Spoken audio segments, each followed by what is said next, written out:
बिस्मिल्लाहिर्रहमानिर्रहीम। फ़ख्रे मौजूदा नामदार कायनात हज़रत मोहम्मद सल्लल्लाहु अलैहि वसल्लम की ज़िंदगी मुसलमानों के साथ साथ गैरों के लिए भी मसलेरा है। आप सल्लल्लाहु अलैहि वसल्लम की ज़ात अक़दर जिस तरह ससार कुर्बानी तहम्मुल आप है, उसी तरह शुजात बदरी इस्तक़लाल और सबात कदमी और वकार तमक में भी आपकी कोई मिसाल नज़ीर नहीं। नाज़रीन गिरामी, नबी मुकर्रम सल्लल्लाहु अलैहि वसल्लम की सब्रो तहम्मुल भी है कि जहाँ पर हुजूर अकरम सल्लल्लाहु अलैहि वसल्लम को निहायत गुस्से की हालत में देखा गया है। आज की वीडियो का मरकज वही वाक़या है कि कैसे हजूर अकरम को गुस्सा आया, क्या वजह थी और किन लोगों पर गुस्सा फरमाया गया। नाजरीन गिरामी, एक गुस्सा वह है जो आम कोई भी बात पर आ जाता है और बाज ऐसा गुस्सा करने वाले अपने आप को बड़ा बहादुर समझते हैं। दूसरा गुस्सा वह है जो तर्क बात सुनकर आता है, कड़वे जुमले नाकजरे वयो लफ्ज़ की तेज़ी या जहर भरे रवैये से आता है। लेकिन रसूल अल्लाह सल्लल्लाहु अलैहि वसल्लम को कभी भी गुस्सा नहीं आया। किसी भी बदखलाक रवैये से आपकी पेशानी पर शिकन नहीं डले। एक गुस्सा वह होता है जिसका आना ईमान गैरत है और ना आना बुजदिली है। यह वह गुस्सा है जो गैर शरी अमूर को देखकर आता है, जैसे एक मोमिन घर में अल्लाह की नाफ फरमानी देखकर गुस्सा करता है या तरबियती अमूर को मुतासिर करने वाली चीज़ को देखकर आपको गुस्सा आ जाना। नाजरीन गिरामी, मुफस्सिर की तफसीर और मुहसीन की हदीस हुजूर अकरम के उफूदर गुजर और सब्र तहल से बरी पड़ी हैं। आपकी ज़ात मुबारक तो ऐसी है कि जब भी आप तहज्जुद के लिए रात को उठते तो बिस्तर से आहिस्ता से उठते और दरवाज़ा नरमी से खोलते कि जौजा मोहतरमा की नींद मुबारक में खलल ना आए। हज़रत अनस बिन मालिक फरमाते हैं कि मैंने रसूल अल्लाह की 10 साल खिदमत की, लेकिन उस अरसे में एक भी दिन ऐसा नहीं कि जब रसूल अल्लाह ने किसी काम के खराब होने पर उफ किया हो। नाजरीन गिरामी, आपको वह वाक़या भी याद होगा कि जब कुछ यहूदी अल्लाह के रसूल के घर आए और कहने लगे, अस्म अलग उसका मायनी होता है माज अल्लाह आपको मौत आए। अब देखिए, वह आपके घर में आकर आप और आपके घर वालों को गाली दे रहे हैं, लेकिन कुर्बान जाएं उस नबी करीम के हलम और हौसले पर कि आपने सिर्फ इतना कहा, वालेकुम।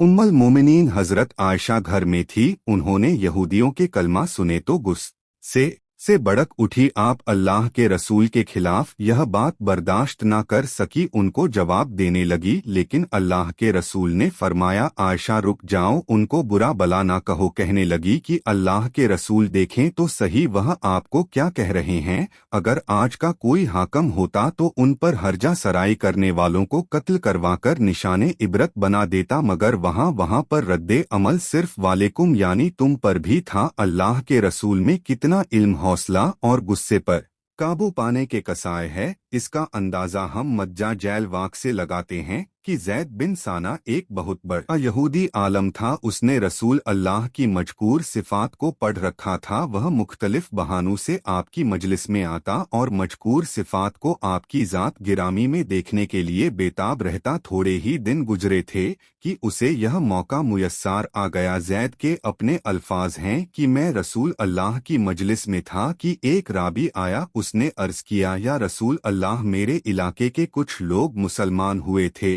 अब उन्हें कहत और फिक्र फाका का सामना है, अगर उन्हें फौरी मदद ना मिली तो खतरा है कहीं वह इस्लाम से निकल ना जाएं, इसलिए मैं आपसे इमदाद का तालिब हूँ। उस वक्त आपके पास रकम नहीं थी। ज़ैद बिन सना कहते हैं कि मेरे जहन में एक तरकीब आई कि क्यों ना आज मैं मुसलमानों के नबी को आजमा लूं। मैंने 80 दीनार रसूल अल्लाह को एक खास मुद्दत के लिए उधार दे दिए, जो उन्होंने मेरे सामने ही उसी ज़रूरतमंद राबी को दे दिए। अभी उस उधार को वापस करने में 2 दिन बाकी थे कि मैंने उनके तहम्मुल और बरदबारी की आजमाइश का फैसला कर लिया। एक जनाजे की अदायगी के लिए आप अपने सहाबा के साथ जन्नतुल बकी तशरीफ ले गए। जनाजे से फारिग हुए तो मैं भी वहां पहुंच गया। मैंने अपने मंसूबे के मुताबिक अचानक आपकी चादर पकड़ ली और इतना जोर से खींची कि वो आपके कंधे से उतर गई, और साथ ही निहायत करख्त लहजे में कहा, मोहम्मद सल्लल्लाहु अलैहि वसल्लम, मेरा कर्ज वापस नहीं करोगे? तुम बनु अब्दुल मतलब के लोग कर्ज वापस करने में अच्छे नहीं हो, अदाए कर्ज में बहुत देर करते हो। मैं अच्छी तरह जानता हूँ कि लोगों से तुम्हारे मामलात की क्या हालत है। जैद का यह बाजारी अंदाज, और वो भी कर्ज की मुद्दत से 2 दिन पहले, इस अंदाज में मुतालबा करना, बेशक यह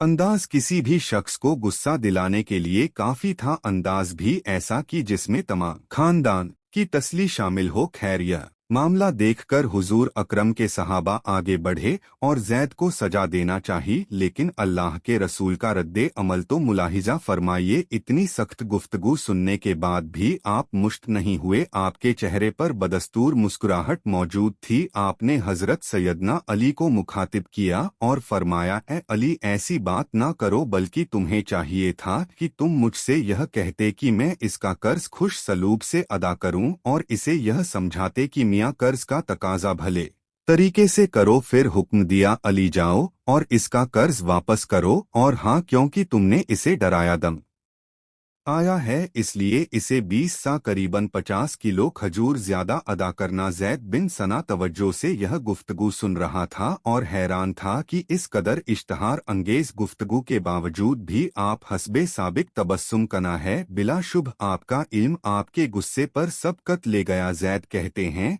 हजरत सैयदना अली मुझे साथ लेकर बैतुल माल गए, मेरा कर्ज वापस किया और हस्बे अदायर 20 सा खजूर ज्यादा भी दी। मैंने कहा, ए अली, क्या तुम मुझे पहचानते हो? उन्होंने कहा, नहीं। तुम ही बताओ, तुम कौन हो? मैंने कहा, मैं जैद बिन सना हूँ। कहने लगे, अच्छा, अलहर यानी वही जो मशहूर यहूदी आलम है? मैंने कहा, हाँ, अलह पर। अब हजरत अली ने कहा, ये जो तुमने अल्लाह के रसूल से गुफ्तगू की और उनके साथ बद अखलाकी से पेश आए, तुम्हें इसका हरगिज कोई हक नहीं था। मैंने कहा, अली, तुम ठीक कहते हो, मगर तुम्हें मालूम नहीं कि मैं हक का मुतला था। मैंने नबूवत के तमाम सिफात रसूल अल्लाह में देख ली थी, 2 सिफत बाकी रह गई थी जिनका ताल्लुक आपके तहम हौसला मंद और बुरदबारी से था, और आज मैंने उन सिफात का भी खूब मुशाहिद कर लिया है। बिला शुबा वह नबी आखर जमा है। ए अली, मैं आपको गवाह बनाता हूँ कि मैं आज से सच्चे दिल से इस्लाम कबूल करता हूँ। फिर कलमा तैयबा पढ़ा और सहाबियत के शरफ से बहरा हुए। नाजरीन गिरामी, हुजूर अकरम के सब्र तहम्मुल अल्लाह को भी गुस्सा आ गया। इस वाक़ये को इमाम अहमद बिन हम्बल ने मुस अहमद में अल हदीस 6703 जिल्द 6 और सफ़ा नंबर 252 में कुछ इस तरह रिवायत किया है। हजरत अब्दुल्लाह बिन उमर बयान करते हैं कि मैं और मेरा भाई मस्जिद में गए जहाँ रसूल अल्लाह तशरीफ फरमा थे, जबकि काफी सहाबी बरामदे में बैठे थे। जब हम दोनों मस्जिद के सहन में गए तो हमने लोगों को फलांग कर आगे जाने को मुनासिब ना समझा और मस्जिद के ही एक कोने में बैठ गए। हमने सुना कि सहाबा ने कुरान की आयत का तस्करा छेड़ा और उसमें उनके दरमियान इख्तिलाफ हुआ, यहाँ तक कि उनकी आवाजें बुलंद होने लगी। जब यह आवाजें नबी मुकर्रम ने सुनी तो वह गुस्से की हालत में बाहर आए। हजरत अब्दुल्लाह बिन उमर बयान करते हैं कि मैं और मेरे भाई ने देखा कि रसूल अल्लाह का चेहरा मुबारक इंतहा सुर्ख हो